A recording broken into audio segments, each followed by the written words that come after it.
We are here in Guadalupe to pick up some checks as part of the requirements of one of our clients. I'm whispering because our baby is asleep.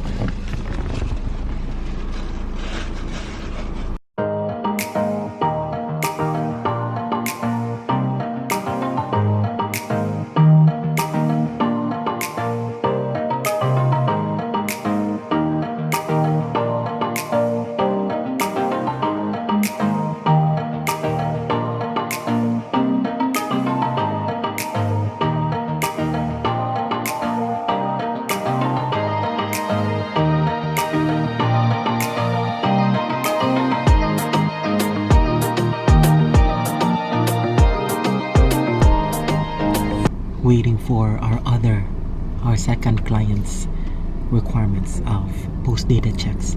I'm still whispering because Zeke is still asleep.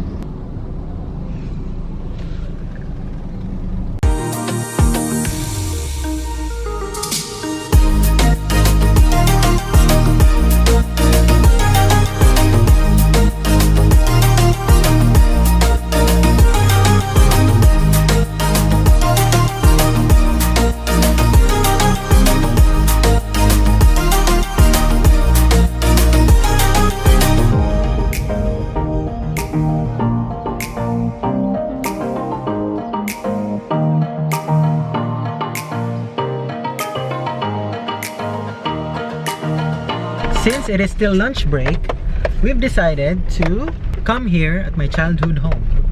And it is raining.